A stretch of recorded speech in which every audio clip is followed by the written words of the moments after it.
Let's test. Testing. This is not live. Okay. One.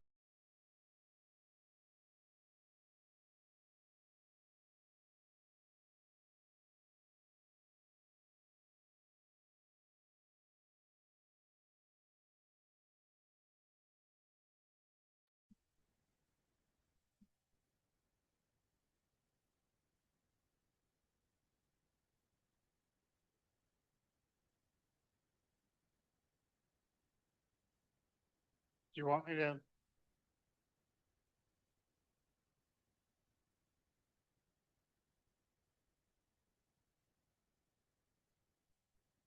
I'm waiting for them to, if they're busy. Do you want me to try this? Or what is this? Testing? Sounded pretty good. Okay. Good evening. Good evening. Thank you, George. On behalf of Interim Director Sarah Wiggins and the Board of Trustees of the Newark Public Library, welcome. I'm Tom Ankner, the head of the Charles F. Cummings New Jersey Information Center here at the library. We are pleased to once again be hosting a program by the Newark History Society. and happy to join with another Newark institution, the New Jersey Performing Arts Center, in co-sponsoring an informative, entertaining presentation about Newark history. Tonight's presentation has special meaning to those of us who work in the New Jersey room here at NPL. We use the Newark Archives Project every day in our work. And Gail Malmgreen, as a longstanding volunteer in the department, is an honorary staff member. A friendly, cooperative, knowledgeable, productive staff member who does not ask to be paid. What more can you ask for? I just want to take care of a few housekeeping items before we get started. The Newark History Society is generously providing food, which can be found on the tables to the left. Please help yourselves if you have not already. Public restrooms are on the first and second floors. The staircase and the elevator are out in the gallery through the doors behind you. We ask that everyone hold your questions and comments until the end of the speaker's presentation. If you are here at the library, we will have a microphone to pass around later. Those of you on Zoom should type your questions and comments in the chat box or the Q&A box. The speaker will get to as many of them as possible after her talk. Now, please welcome Aisha Marable of NJPAC.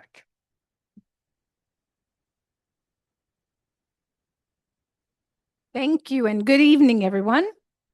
It is truly a joy to be here. This is one of my favorite partnerships of NJPAC. We have been partnering for many years, and it's so effective. We just have to keep doing it. Why? Because it's important for us to share our history. And so we're excited that we have a host of people online as well as in person. I wanted to spend this moment, though, to honor a life well lived, a person who has been an integral part of this programming from the very beginning. Tyson was one of our dear partners who was here. So on behalf of New Jersey Performing Arts Center, on behalf of Sherry Ann Butterfield, our Senior Vice President of Social Impact, we want to honor the life of our brother Tyson Haley. We support all of his family and anything that we can do to honor him in any way, we would love to. But we want you to understand that he wasn't just a worker here. He was a dynamic collaborator for the entire city of Newark. He really took his work very serious. He was an extraordinary partner. His presence and his commitment to our cultural life in Newark was integral. He was a bridge builder, a storyteller, and a champion for community engagement. He actually was the sign language, I guess he was a primary signer for all of the state of the community for the city of Newark. But he also was an integral part for our Books on the Move, our Jazz in the Stacks, arts education, community engagement here for Newark history. So he did not only the work that he was assigned to do, but he did above and beyond. Can we just take just 5 seconds in a moment of silence to honor his life well lived?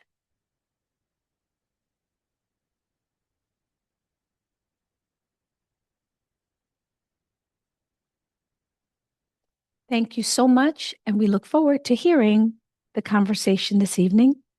And please tell a friend to join us online if they're not able to join us in person. Thank you so much, Tim Chris. We appreciate you.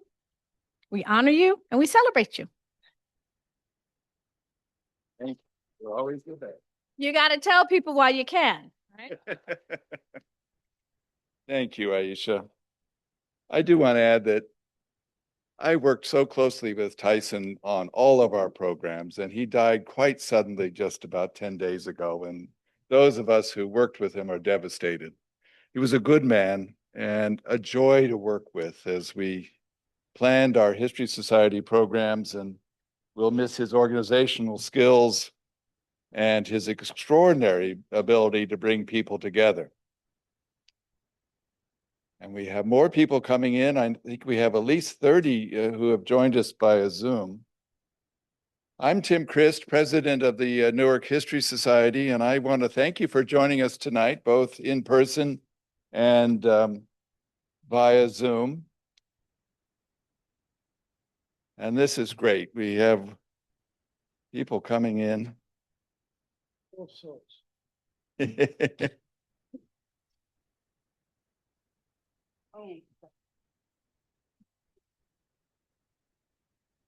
When the Newark History Society was formed 24 years ago by Warren and me and the late Charles Cummings, one of our key goals was to encourage new research into Newark and the lives and work of Newarkers. The most important way that we've done that is through the Newark Archives Project that Gail Malmgreen will talk about tonight. It was Warren Grover's idea. And Warren, I'm so glad you walked in just in time for me to acknowledge your role in this. It was not only Warren's idea, but he knew that Gail was the perfect person to develop and lead the Newark Archives Project.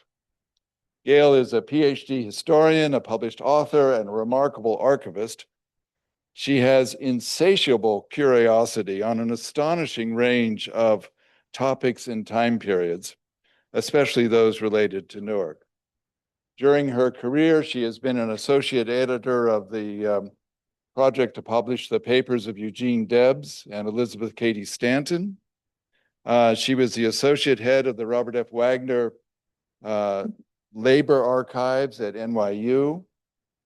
But more than that, she knows Newark intimately, from her childhood in Waukegan and through the many political activities of her parents.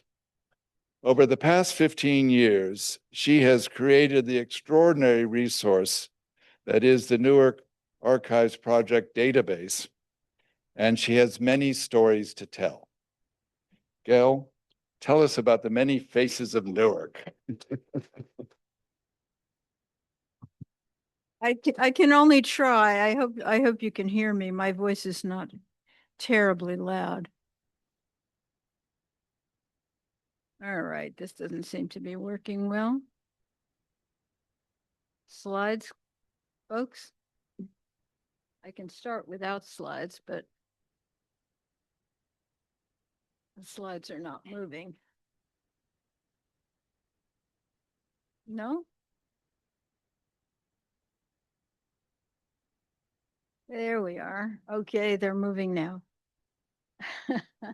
I was going to start by thanking Tim and Warren. It was their idea to do this project. I have to say I was probably the only archivist they knew at the time. So, you know, I was the choice. The idea was to create a database of archival material having to do with Newark history, not books and periodicals, but letters, diaries, documents, reports, photographs, graphics, audio, and film, wherever they might be. Little did they know that the project would turn into a bit of a Frankenstein's monster. They recruited me at a good moment. After my long career as an archivist, I was very ready to retire and take up a new challenge. And it really was a challenge because although I had a background in Newark through my parents, I really knew very, very little about Newark history. And after almost 15 years, I'm still trying to learn. So with essential tech help from Rutgers, we set up the database and the website, and I started looking. Right now, as of now, the website has searchable descriptions of more than 4,500 collections, large and small, located in more than 250 archives and libraries. Warning, a lot of names are going to be flashing by. You can learn more about them by checking them out through our search page, which you see. And some of these folks have really interesting Wikipedia entries too, I must say. I also have to acknowledge the help I've had from so many archivists everywhere, but in particular, the sterling staff of the New Jersey room right here at the library. And they all, if you have any questions at all, if you have questions about how to use the Newark Archives Project, ask them. Go over to the New Jersey room and ask them. They're really the experts. Early on, some people expressed surprise that there was any Newark material to be found outside Newark itself or outside New Jersey. An archivist in New York who should have known better was amazed to be told that there was Newark material in Boston and Philadelphia and San Francisco. At this point, I'm somewhat inclined to believe that Newark material can be found just about anywhere. Here's just the beginning, and you can't see it because the print is quite small, but it's just the beginning of our alphabetical list of archives we've looked at so far.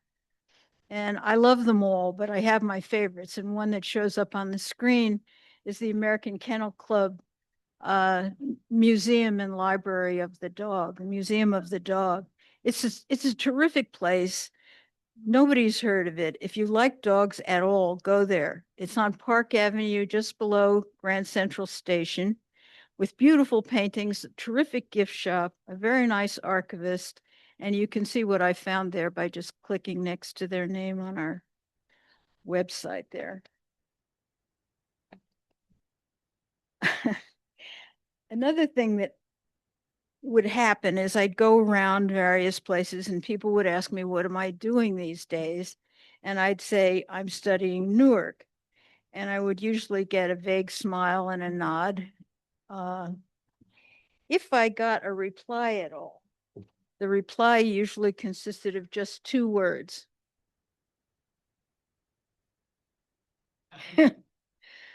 Philip Roth, all right?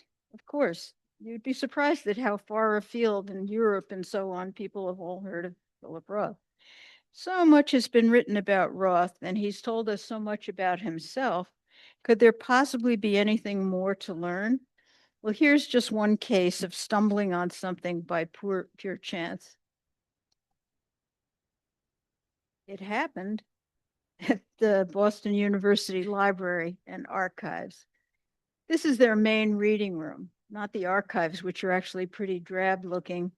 But I wanted to honor Boston University because it is the home of a considerable number of little known Newark collections, all different, all interesting. Who knew? I was finishing up work there one day when an archivist came by, which is a fairly rare occurrence actually, and asked me what I was doing. Oh, working on Newark, I said. She replied, we have something on Philip Roth, you know. I was like, oh, I said. Yes, she said, we have the papers of Claire Bloom. You Roth fans will know her, British actress, still alive and well, I hope, at age 95, Philip Roth's second wife. After a long love affair, they married in 1990 and soon broke up in one of the nastiest divorces on record. They then proceeded to denounce each other viciously in print. Wow, I said to the archivist, why didn't I see anything about this collection on your website? Oh, we were going to open it to the public after Roth's death. He had died a couple of years before this, but somehow we never got around to it. They do have a description of it posted now. So the boxes were brought out, and naturally I read straight through Roth's letters to Bloom. They mostly date from the 1970s, the early years of their relationship, and she obviously kept them very carefully when they were often separated by work. They're passionate, engaging. He's a brilliant writer after all, and they do give a sense of what brought them together and kept them together. With these boxes in front of me, I looked a little beyond the Roth files. Why not? You're there. Who could resist reading Laurence Olivier's notes to Claire Darling and so on? And then I came across a letter from John Gielgud, distinguished actor, director, famously gay, writing from his country estate. Dear Claire, do come to tea next weekend and bring Philip. He's such an attractive man. You know, you just come across things. Nobody told me to look in John Gielgud. Interestingly, both of Roth's recent biographers, there's Blake Bailey on the left and Stephen Zipperstein on the right, seem to have known about the Bloom collection. They list it in their bibliographies, but they don't quote from it, and it's hard to tell if they used it at all. I think Bloom herself may have denied access. I don't know what the explanation is. Most of them don't really deal with Roth's marriage to her very much at all. Okay, enough Philip Roth for tonight. Let's get chronological and go back to the beginning of Newark's history with a thought about how hard it is to keep our history alive, even some fairly well-known bits of it. Whenever I do research at Yale, I walk by this statue. You really can't miss it on the campus. It's of Abraham Pearson Jr., a Newarker whose family came from Connecticut to New Jersey with the original founders of Newark. His father, Reverend Abraham Pearson Sr., was Newark's first minister. Tim Christ is going to tell you all about him in a later program this year. Abraham Jr. came back to Connecticut from Newark to become the first president of Yale. I never pass the statue without thinking of Newark, and I wonder how many of the hundreds who pass it every day remember the Newark connection. Few, if any. That Yale's libraries are rich in Newark material is no surprise, but the Monmouth County Historical Society was more of a long shot. Some people said, don't bother, you won't find much.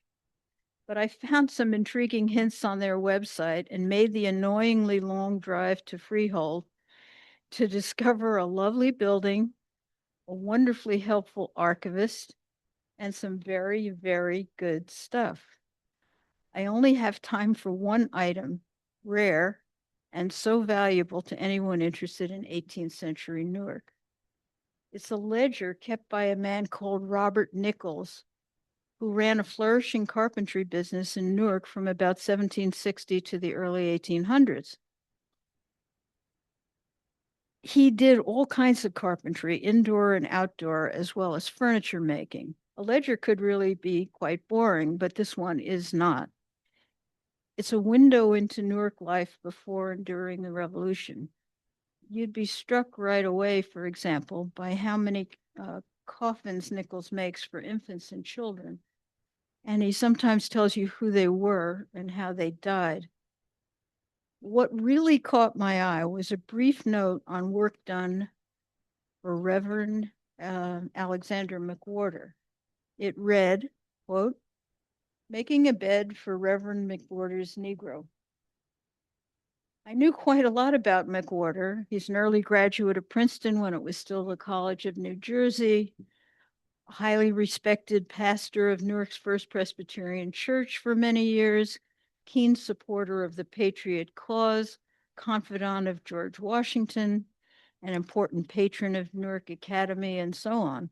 But I'd never heard of him as a slaveholder. That news is hardly surprising. So many white Newarkers of the time, clergy, tradesmen, farmers, were slaveholders. And when I followed up on the ledger entry, I found out a little bit more about McWhorter's household. By the way, what I learned was entirely due to the research of James Amaser of the New Jersey Historical Society, who's sitting modestly at the back. He is the expert. Thanks, James. James found mentions of several enslaved people owned by McWhorter, 2 women, 1 with a child, and 1 man whose services were rented out to a local farmer, which was a common practice at the time. There may have been more. And in the papers of a Newark lawyer, James found that the McWhorter family was still entangled in a case involving one of these women in 1822, 15 years after the Reverend's death. It seems that the enslaved woman was inherited by one of McWhorter's daughters, taken to live in New York, freed by word of mouth without a legal document. And after living several years as a free woman, she returned to Newark, became impoverished, and was denied assistance by the Newark overseers of the poor, who, in the absence of a document, claimed that the McWhorters were still her owners and responsible for her. Here's one of the lawyers in this document trying to mull over the problem of whether someone who's freed without any verbally without a document and lived in New York and then came to New Jersey would immediately become a slave. Again, the whole thing became incredibly tangled. In the course of the pile of papers that grew up around this case, a grandson of Reverend McWhorter tosses off the casual remark that his grandfather, quote, had scruples about slaveholding. Well, we know. Just a little footnote. In 1976, the bicentennial year, Princeton launched a multi-volume biography of its noted alumni. Reverend McWhorter's entry is one of the longest and most detailed in the volume, the longest biography I've seen of him, with no mention of slaveholding. Princeton nowadays is quite interested in its connections with slavery, but in 1976, not so much. Moving on to the 19th century, with Newark now a booming industrial city and a magnet for innovators, we find Uriah Boyden, a younger brother of Newark's celebrated inventor Seth Boyden, whose statue stands in the park directly in front of the library. In 1825, Seth had already established his thriving leather factory in Newark and was thinking of hiring one of his 5 brothers, still living on the family farm in Massachusetts. Uriah, not very willing, but with no other prospects, was chosen. His father, something of a skinflint, sent him on his way with an old suit, a pair of cast-off shoes, and $5 to pay for his journey, actually.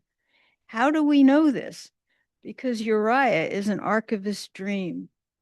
He wrote a diary about his time in Newark, which is so mind-bogglingly frank and steeped in misery that it's a miracle that it was saved. It's at the Boston Public Library archives. Does he look happy to you? Predictably, he loathed his work in Seth's factory, which was noisy, smelly, and dangerous to Uriah's frail constitution.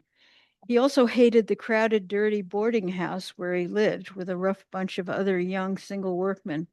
He longed for a quiet place to read and write and carry on his scientific experiments. He also wanted someone to clean his house, cook him decent meals, and do his laundry. The obvious answer? Marriage. The diary tells us he approached one young lady of his acquaintance who promptly turned him down. Thinking things through a bit more, he tried again with the daughter of a local clergyman, this time asking her what she thought of the idea of a marriage without children. Another refusal. He soon gave up on Newark and returned to Boston, and then embarked on a brilliant career as an engineer and inventor, made a fortune, and left a legacy of $250,000 to Harvard University. While his brother Seth died in relative poverty on his farm in Maplewood. Uriah never married.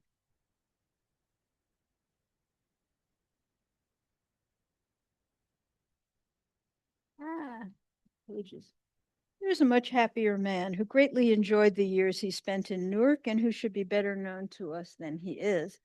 His letters show up in archives all over the place. Noah Brooks, a Maine native, was a restless, adventurous young man. Having failed in a couple of business ventures, he ended up in a remote, dreary town in northern Illinois, where some of his relatives lived. In 1856, still more or less penniless, he suddenly decided to marry after having told his friends he never would. He traveled back to Boston and quickly married a woman he had met only briefly 4 years before. Catherine, Noah's wife, obviously didn't care much for that dreary Illinois town, so very soon he sent her back east to live with her mother while he embarked on a number of adventures in the Wild West. He always enjoyed writing for local papers, and in California, he found his calling as a successful journalist. After years apart, Catherine joined him out there in 1861, but they had only about a year together before she died in childbirth. Noah would never remarry. Drawn to Washington to report on the Civil War, he became extremely close to the Lincolns, favorite of Mary Lincoln, which is unusual, and a surrogate son to the president. At the war's end, it was widely known that Lincoln planned to make Noah Brooks his private secretary. Then disaster struck. The country lost a president, and Noah lost the person he cared most for in the world. He remade his life in New York as an author and staff writer on the New York Tribune and later the New York Times. He was obviously a charming man with a host of friends in the art, theater, and publishing worlds, not only in New York, but in Newark. In 1884, he left the Times to become editor-in-chief of the Newark Daily Advertiser. He joined a fashionable church, started a number of men's clubs and literary societies, was a generous contributor to local charities, spent 10 happy years in Newark, beloved by all, and retired to his family home in Maine. Two unusual men. Gay, not gay, or are clumsy labels inadequate to describe the choices they made in life? Here's another young man who learned to love Newark. After his Civil War service, Richard Gilder came to Newark to see if he could make a career as a journalist and wrote for the Daily Advertiser. Like Uriah Borden, he lived in a fairly seedy boarding house. Also like Uriah, he kept a diary.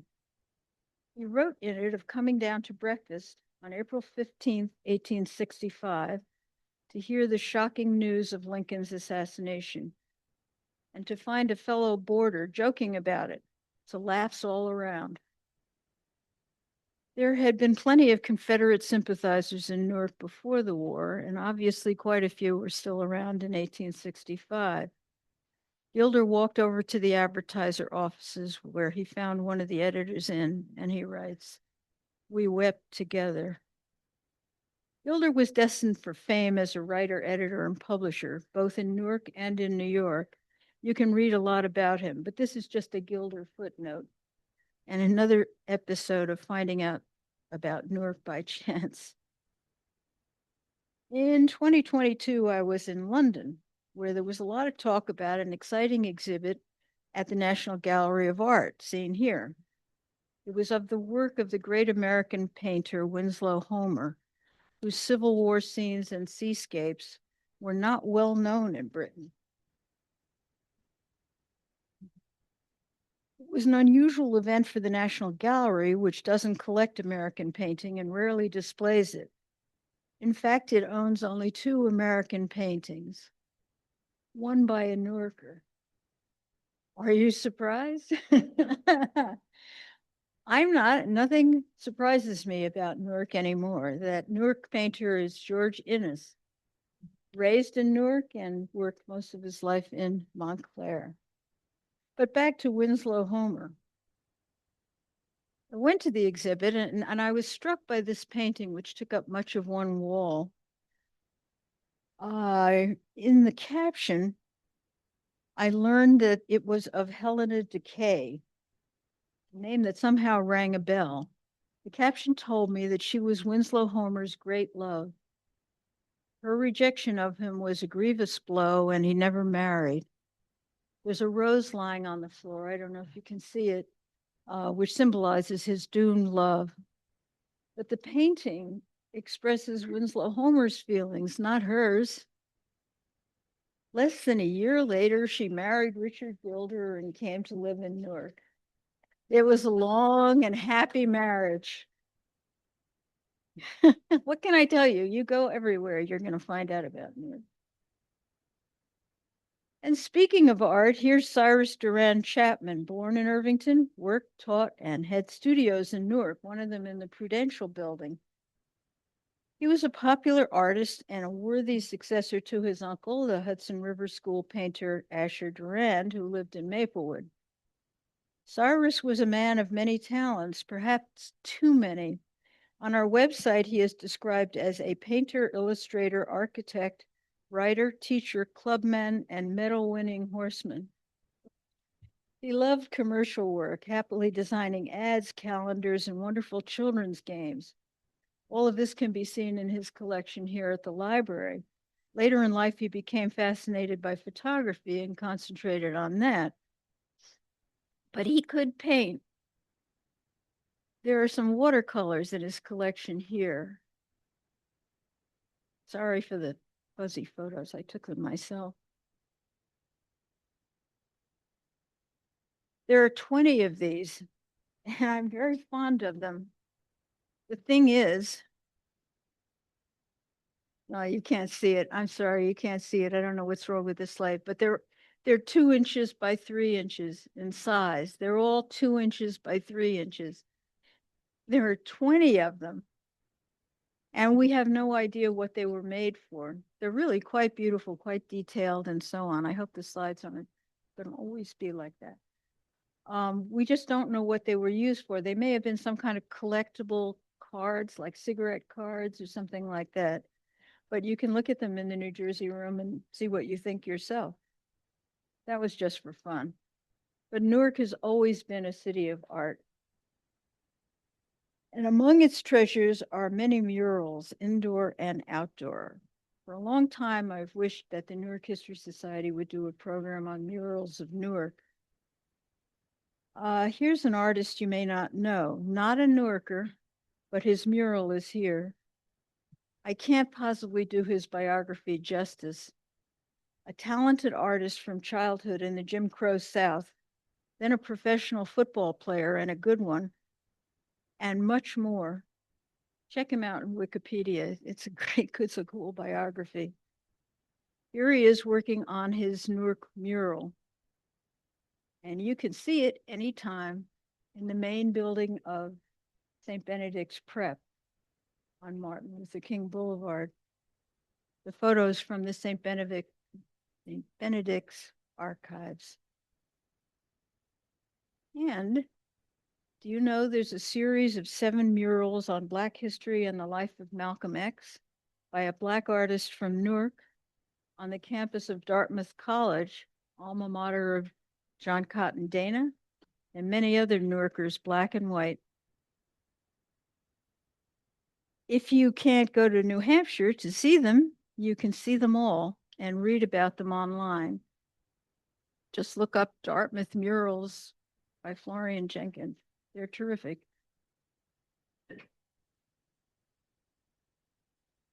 We can't talk or think about Newark history without looking at the many ethnic groups that shaped it. I found quite a bit on Irish Americans in Newark, at Seton Hall, in New York, in Boston, and Philadelphia, but there was part of the story that I didn't know. On vacation in Dublin a few years ago, I visited the National Library of Ireland. It becomes a habit after a while. If you're anywhere near a library, you go and ask them what they have on Newark. It's a building almost as beautiful as a cathedral. Their catalog of manuscripts had plenty of references to Newark. Those collections told the stories of the radical Newarkers who supported the struggle to free Ireland from British rule, long before the appearance of the IRA. I read about the radical Irish meeting room on Halsey Street, their newspaper, their fundraising for the cause, and their constant plotting. I found there the papers of John Holland, who abandoned the idea of becoming a priest in Ireland, emigrated to New Jersey to join his family, and devoted himself to his dream of inventing a workable submarine. As you can see, when the US Navy turned down his request for funding, he found that the local Irish radicals would give him a lot of money to make a prototype in hopes of using it to attack British ships in Irish harbors. Unfortunately, the prototype didn't work very well, but you can see it today in a museum in Paterson. Holland didn't give up. He perfected his plans, opened a big workshop in Newark, and won fame and fortune selling submarines to the US Navy, and ironically also to the British Royal Navy. He wasn't political, he was an inventor. Most important of all the Newark letters to be found in Dublin are those of James Connolly, a fiery orator, one of the most radical of the Irish nationalists. He came to the US in 1903, traveled around for a while speaking and fundraising, then settled in Newark and brought his wife and children over in 1905. James got a job at the Singer sewing machine factory in Elizabeth, and the family lived for several years at 152 Hawthorne Avenue. But as his letters clearly show, Connolly was bitterly disappointed in America, once calling it this cursed country. Its workers were not revolutionary enough, its Irish American radicals not serious enough, and always squabbling. He ached to get back to the front lines of the struggle in Ireland. So he went back in 1910 to meet his fate, to help lead the 1916 Easter Rising against the British, to be executed after the defeat of the rebels, and to live on in memory as a martyr for the Irish cause and the greatest hero in the Irish pantheon. I always think of him as a New Yorker. That's foolish, of course. A quick word about Petty Church. Celebrating its 225th anniversary this year. I don't need these papers anymore. That's okay. Thanks anyway. It's close by. You can see it if you walk diagonally across the park and look to the right on Broad Street. It's a magnificent building by a Newark architect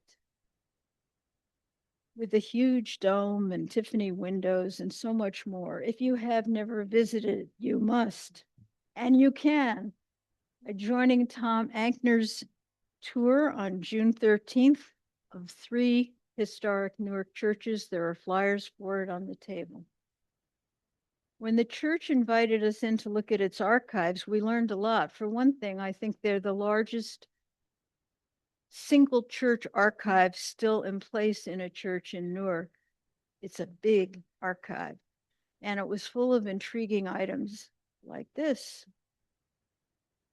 We knew quite a bit about the Chinese in Newark, especially from the work of Yolande Skeet, whose collection is here at the library, but we didn't know much about the role of religion in the community. Petty holds some of that history. This photo shows part, and only part, of Petty's Chinese membership in the 1920s. The Chinese were a significant part of the congregation for many years. And in the archives, you can find out a lot more about it, including membership lists and so on.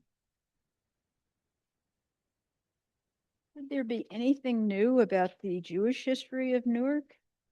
Linda will say no, but maybe.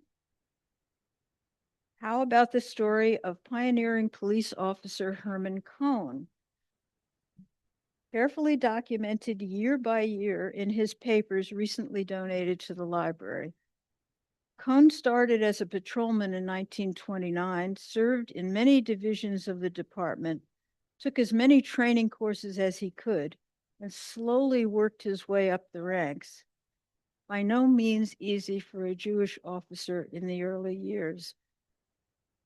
Here he is a lieutenant working on a high-profile murder case in 1949. Ruth Eisenberg was a nurse and the daughter of the principal of Eastside High School. She was murdered while on a hiking holiday in the woods of New Hampshire, and Cohn and some other Newark officers went up to New Hampshire, where they were shown some sort of insignificant jewelry and an ordinary watch that had been found in the possession of a suspect in the case. But was it Ruth's? They needed some kind of evidence. Cohn brought it back, took it round to all the jewelry shops in Newark to see if he could trace it, and he found one on Broad Street that not only had sold Ruth this watch, but had repaired it for her, and they had kept the receipts. They cracked the case, and Cohn got his reward in 1950 when he was made the first Jewish captain in the Newark's police history, and another reward came years later in December 1967, this picture, when he was appointed chief of police. Okay. Was it a triumph? Think about it. Only a few months after the rebellion of July 67, with anger and loathing of the police at their peak, Mayor Adonisio about to be indicted, Director of Public Safety Dominic Spina under investigation for malfeasance.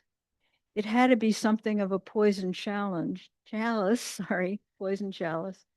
And I think you can see that in Cohn's face. He was proud. He kept in his collection a photo of the police headquarters directory with his name on it as chief. But could he be happy? He retired not long after. Now, a few words about oral histories. If they're done well by interviewers who know their subject and can establish a rapport with their interviewees, they can give us history we won't find anywhere else. There are more Newark oral histories out there than any of us would imagine. Go to our search page and put in the word oral, just oral, as a title word, not a keyword, and you will come up with 79 collections. 79. Just scroll through those titles, and I hope they'll blow you away as they do me every time I look at them. All different kinds of collections of oral histories relating to Newark. Some collections are very well known, of course, like the Kruger-Scott Black History interviews, for which Magdalene Little on the left supervised a team of 15 interviewers back in the 90s. And there are several series of interviews with Latino Newarkers, inspired, directed, and sometimes conducted by Professor Olga Wagenheim for the Hispanic Research and Information Center here in the library. They've just named a room for her, I learned today, a research room. Another fine series was done for the Queer Newark Project. All of these collections are very well implemented and fully available online, both the interviews and the transcripts. Of course, many interviews are not online, like these WPA interviews from the 1930s at the State Archives in Trenton. It was pretty clear to me that nobody had looked at these boxes for quite a few years before I got there. But many are online. You can find Larry Ham, the activist Larry Ham's interview in the Montclair Historical Society online. Junius Williams at the Library of Congress online. 2 collections of Holocaust survivors who lived in Newark, one at the Holocaust Museum in Washington, and Paula Bornstein's collection here at the library, and so many more. But here are 2 not very well-known collections that really mesmerized me. I don't know if you can read this, but hosted at Newark at Rutgers, New Brunswick. This series, done by students of Lilia Fernandez, includes reminiscences of Newarkers of Puerto Rican, Mexican, and Cuban heritage, all riveting. And even our descriptions of them, if you go to and see some of these entries on our website, I try to summarize the interviews in such a way as to capture your further interest. They're all riveting. Among them, you'll find, for instance, a story of a trans woman from Newark who speaks about growing up in Newark, her Puerto Rican heritage, her transition, and more. And consider this one, a tiny collection of just 6 interviews by Rutgers Newark students of Melissa Valle, and all great. Here are 2. Rahman Mohammed's interview is not very unusual because he seems to have been interviewed while being driven around Newark. And he talks about where he lived, where he went to school, where buildings formerly stood that are now demolished. He gives a kind of a guided tour of Newark. And he also talks about being a small businessman, the difficulties of that, and living as a Muslim in Newark, a faith that he embraced at the age of 15. Stephen Taylor on the right tells a story of growing up in a violent, chaotic household, at one point being thrown out of school, being a very good student who did actually quite well. And when he got back on track with the help of a church he joined as a teenager, as graduating from high school, passing the SATs, being accepted into college, getting a job, marrying, having children, descending into chaos again as a kind of inheritance from his family. He talks about it very vividly. I can't really sum it up adequately. And gives the only description I've seen of what it is to live as a homeless person in Newark. And tells us how wandering through Washington Park, cold, hungry, one Thanksgiving, he came across a man who helped him turn his life around. And there's much more, much more. These interviews are great. If you start reading any of the transcripts, you will continue to the end, guaranteed.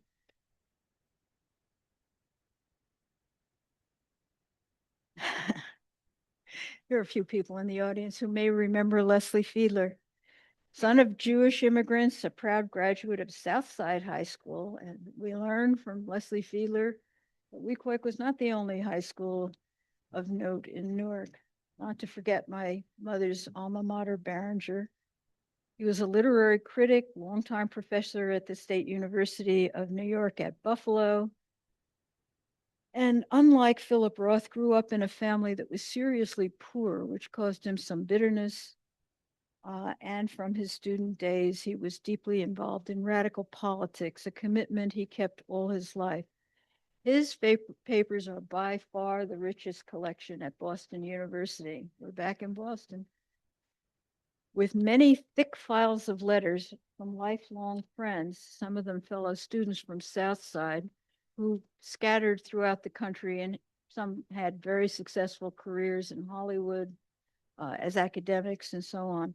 But loads of Newark letters described on our website, by the way, put in Fiedler as a title word. He once said, "I've lived in so many places, some of them for a long time, but in my deepest imagination, I'm always in Newark." No time to tell his full story here, just a couple of tidbits since Tim's given me some time. One, the title of this talk tonight is a little bit of a nod to The Sopranos. Fans may remember that Fiedler gets a mention in a Sopranos episode, one that, like so many Sopranos moments, is both funny and poignant. Of course, Newark is a subtext in the Sopranos stories. Here's a topic for the Newark History Society: Newark and the Sopranos, love or hate? Oh, I see we have a couple of fans in the audience. Excellent. Very good. Second, a snippet I liked in Fiedler's unpublished autobiography, which is in his papers. In 1980, Rutgers Newark sponsored a conference called Literature and the Urban Experience. It was a big deal and attracted celebrities from across the country, including James Baldwin. At one point, Fiedler found himself on the stage sitting next to Amiri Baraka.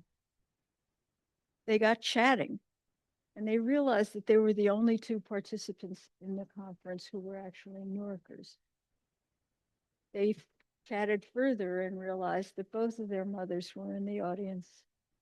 I like that moment, and it brings me to my finale. I started out speaking briefly about one of the towering figures of Newark's literary landscape, so I'll close with speaking about the other. When I first gave a talk about the Archives project 10 or more years ago, I proudly reported that we found about 20 collections that had Baraka material. Search Baraka as a keyword now, and you will get 124 hits. 124 collections. They reveal so many dimensions of this mega talented, imaginative, sometimes haunted, angry, frustrated, and frustrating, and above all, complicated man. I could give you a lot of examples, but here are just a few. There are the papers of Conrad Lynn at Boston University. Yes, Boston again. Lynn was Baraka's personal lawyer during his New York years and advised him after he was beaten and arrested by Newark police in July 1967. Interesting collection. At Yale, there are the papers of Gene Person, a filmmaker Baraka knew very well. He had early made a film of Baraka's play, The Dutchman. These papers include Baraka's elaborate outlines for film scripts and TV series he wanted to write in the mid-80s. One would be on jazz greats, one on Madam C.J. Walker, the cosmetics millionaire, and her connection to the Harlem Renaissance. One, based on Baraka's experience in the Air Force, was about two buddies in the service, one Black, one Jewish. And there are many, many more on so many topics. The two, Person and Baraka, hoped to establish a film production company which would be based in a historic building on Broad Street. It did not happen. Also at Yale, the papers of David Shapiro, Weequahic High School class of 1964. 64 people in the back. Distinguished poet, teacher, and a musician as well, who died before his time only 2 years ago, has a huge collection of papers at Yale, well worth looking at. These include evidence sent to David by his older friend Allen Ginsberg that the FBI had concocted fake letters, supposedly from the Black Panthers, telling Baraka's supporters in Newark that he was an FBI informant. Fortunately, like so many FBI schemes, this one never really took off or worked. And speaking of Allen Ginsberg, his vast collection at Stanford University contains a wealth of Newark material, including hundreds of letters from Newarkers and several files of letters from Baraka, along with a lot of Baraka audio-visual material. For example, the 1981 film about Baraka, in which Ginsberg talks at length about their friendship. And Baraka talks about how Ginsberg's poem Howl turned him on to his own anger as a Black man in America. The Ginsberg collection is, just from reading the guide to it, a huge trove of Newark history. And if I ever get to Stanford, I'll look at it. I recommend it to anyone who finds themselves on the Stanford campus. Long lists of files of letters from Newarkers, and also his family. Ginsberg himself was raised in Patterson, but he had many relatives in Newark, and he has home movies of them and photographs of them and letters from them and everything you could possibly want. But one last Baraka story. It's revealed and detailed in papers of Larry Neal at the Schomburg Library in Harlem. Neal was a poet and a rising star of the Black arts movement in New York in the 60s, a close friend of Baraka, or Leroy Jones as he was then known. Neal's stellar career ended abruptly with his tragic death at the age of 44 from a heart attack. Here they are together. The archive tells us that Baraka brought Larry Neal and his wife to Newark in 1968 to work on an ambitious project to be called the Urban Communications Institute. Its purposes were to train Newark youth in the technical skills needed for work in film and TV, and also to bring Black culture to residents of Essex County by means of a black TV station, which was to be called Channel 47. Baraka planned to bring his many New York contacts over to Newark as teachers, and he had Fairleigh Dickinson University lined up to give tech support for the television station. A curriculum was written, it's in the files, and there's a great deal of other information about plans for this institute. It was to be located in the magnificent building of Temple B'nai Abraham on Clinton Avenue. And there are letters back and forth about the plan to acquire this building. The congregation at the time was just beginning to think about moving to the suburbs. B'nai Abraham's famous Rabbi Joachim Prince was very much on board with Baraka's project, as you can tell from their correspondence. But the sale of the building fell through for lack of funding. Interestingly, the friendly connection between Prince and Baraka continued because in another archive, we find a letter from a very warm letter from Prince supporting Baraka's application for a foundation grant.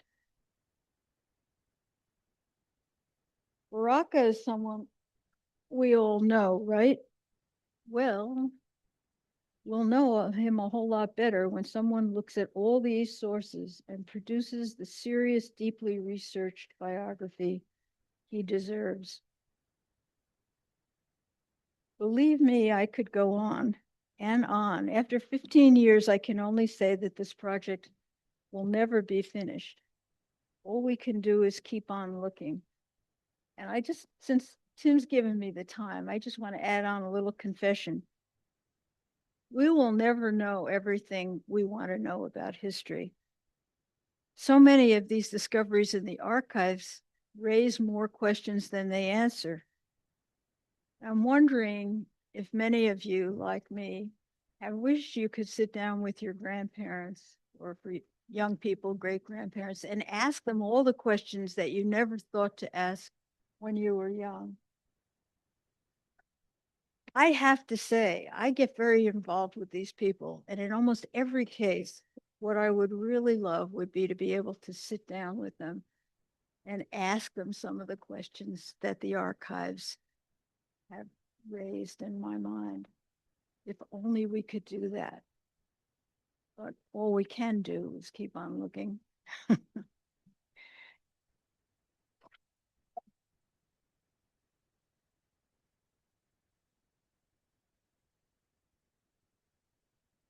We now shred these pages. We'll have time for some questions, perhaps more stories. I'd like to say some thank yous, Gail, if that's okay, not only to you for tonight's presentation, but to those who have supported this project over the years. I mentioned Warren Grover earlier. I see Mimi Bowling, who was an advisor very early on and helped us secure a grant from the Delmas Foundation.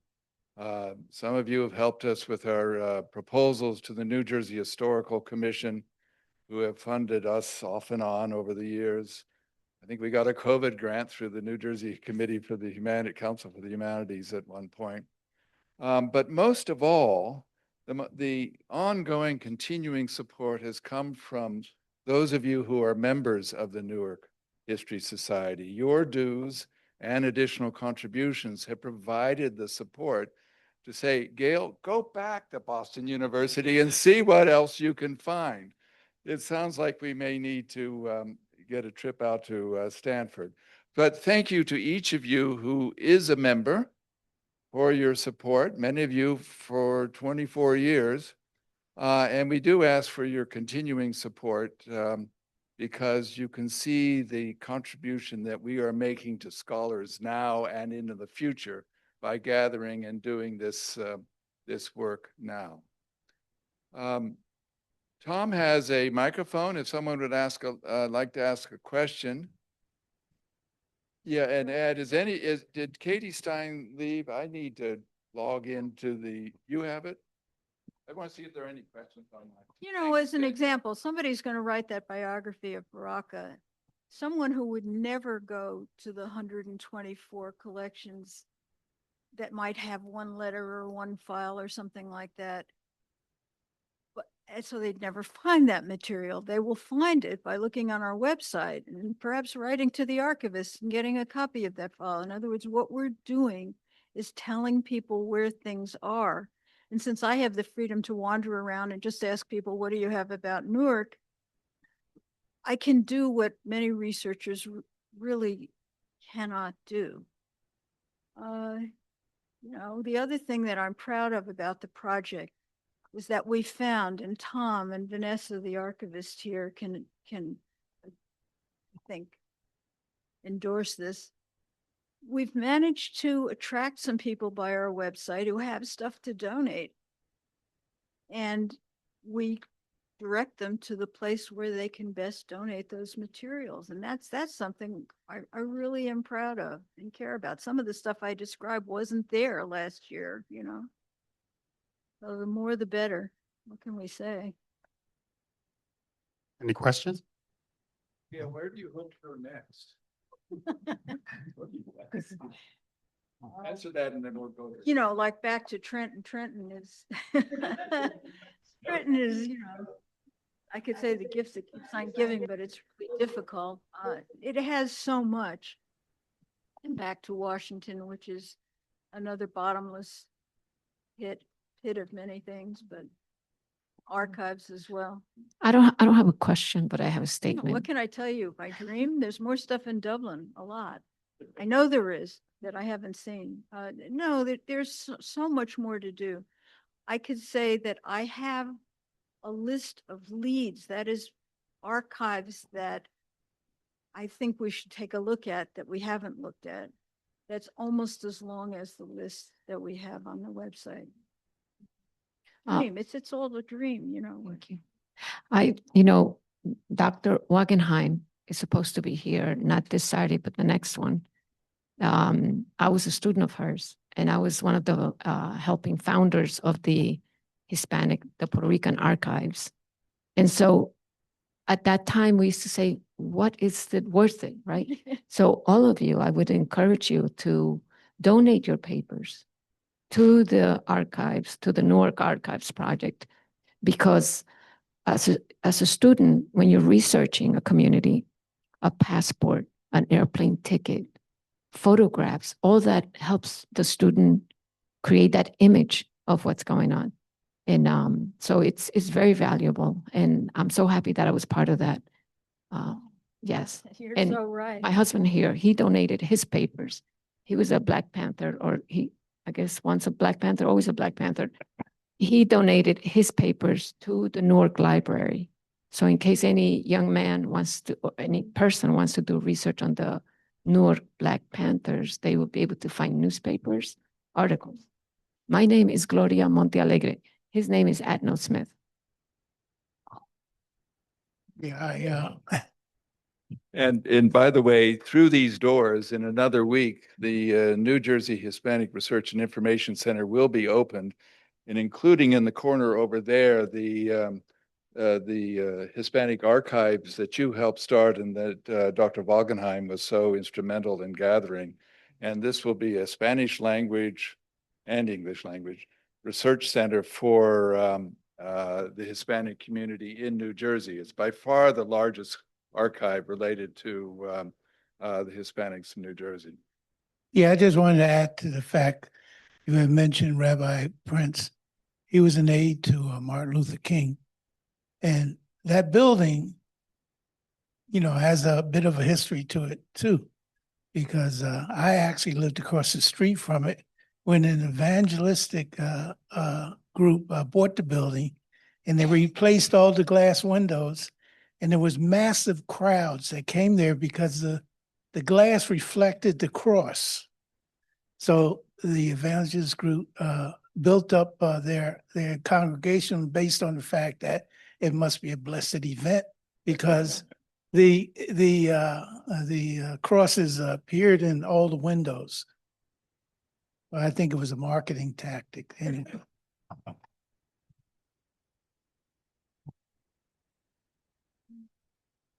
Yeah, we have a question online from the Zoom folks. Are there collections about women? No, that will be an entire project. And you're right, there weren't quite as many women in here, although many of the oral histories, of course, are women. Yeah, sure, there absolutely are.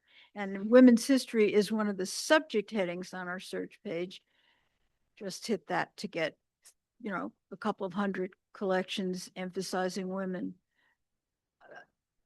Don't ask me. There's so many. There's a fascinating collection about a woman who was a social worker in Newark. That's up at Smith College. There are interviews all over the place with women. It's more than, I could possibly begin to say. You've heard about some of the Jewish lawyers, women lawyers. You've heard of Black business women. Yeah, women, of course. Women is so much a subject to me that I don't think of it as a separate, category, right? Right. No, there certainly are. There are tons of women's collections in the database for sure. How about the Alma flag papers? There's a great collection. And- Hi, this was amazing, by the way. I'm so glad to, witness some of the work that you're doing. And my question is just how you identify some of the materials that you find. And how deeply buried are the references to Newark?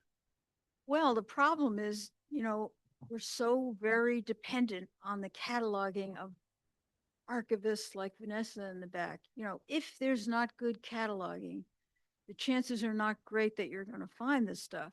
However, having said that, over time, you develop different ways to get into catalogs. I cannot tell you how much Newark material we have found where there's no mention of Newark in the cataloging, but I have a list of names now. Everywhere I go, I put in John Cotton Dana, and I have a list of names from the 18th century, list of names from the 19th century. And it's frustrating to see how much stuff pops up by doing that. But then, if you're missing a name or somehow you forgot, you can't do it. It's more than the rest of your life. But a lot of the most valuable material has come up through name searching. For example, at Princeton, where there are loads of collections, but their cataloging, not so great. They're not big on telling you where people are from necessarily. So it's mostly name searching there. And, the gems are the ones you really stumble on, like that letter from John Gielgud.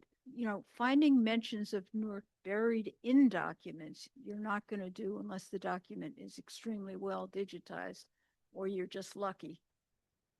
And, I found the best quote from Benjamin Franklin about Newark was in a letter that he wrote to his son. Normally, I wouldn't, I just tried to look at mentions of Newark in the Benjamin Franklin papers cataloging. I wouldn't know to look at this letter, but it happened to be, long story short, but essentially digitized. He was waiting for his ship to leave for England. He got bored. He was in New York. It was early on in his life in the 1750s. Somebody said, why don't you're bored, you're hanging out in New York, you're tired of it, go over to Newark. He said, okay, I'll do that. Someone took him over to Newark, and he really liked it.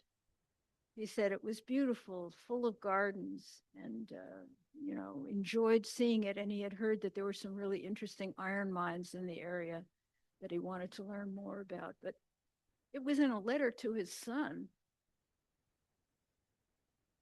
Otherwise, there was nothing else really interesting about Benjamin Franklin and Newark.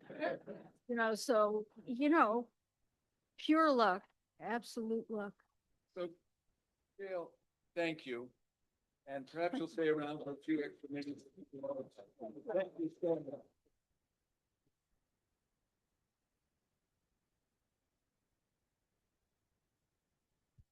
So pick up a flyer for Tom's Newark Landmarks Tour on the 13th of the 3 churches, including Petty Memorial.